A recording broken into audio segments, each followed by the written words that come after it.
which is exactly why we've had such a hard time getting any kind of clear answer from any of the panelists of what abortion actually is. What does it do?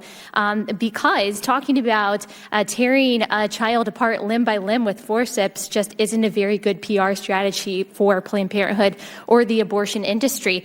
All I'm trying to do is to remind us when we're having this conversation that there are two people. There are two people. Recognized for 5 minutes. Thank you, Mr. Chairman. Seems to me that a lot of this debate and argument centers around whether or not the baby is a person or a fetus, and I recognize that many on the other side of the aisle refuse to recognize the baby as a baby, refuse to recognize it's a person, it's humanity.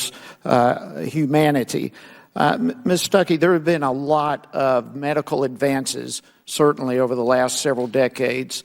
Can you tell us about some specific scientific evidence supporting the personhood, the humanity of the baby, and the viability?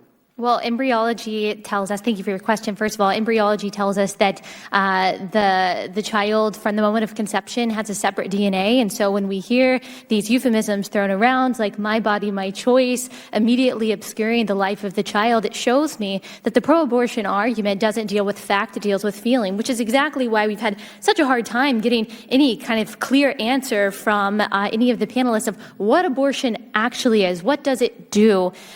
Because talking about tearing a child apart limb by limb with forceps just isn't a very good PR strategy for Planned Parenthood or the abortion industry. All I'm trying to do is to remind us when we're having this conversation that there are two people. There are two people. And I don't believe that we have to pit a mother against her child in order for a woman to be successful. We talked about, legislative solutions and showing compassion for children after they're born. I absolutely believe in that. Every pro-life pregnancy center that I've ever been a part of, that I've ever donated to, they don't just counsel women. They also offering parenting classes. They are also offering help from abusive situations. They are offering programs for these young women to be able to get affordable baby clothes and baby products and things like that. And so every pro-life organization I know cares about children in the womb after they're born and the mother who is pregnant with these children. That is what I am trying to argue, that let's not ignore the scientific reality that a baby is a baby and therefore, in my opinion, is deserving of the right to life.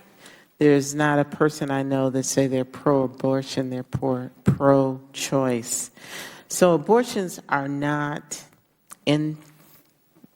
infanticide.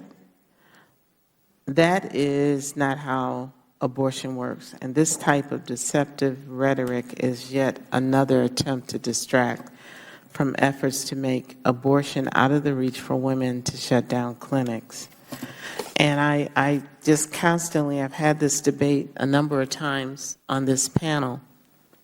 The mistruths that are spoken about ripping full-size babies out of wombs and killing them, that is not true. Selling of parts is not true.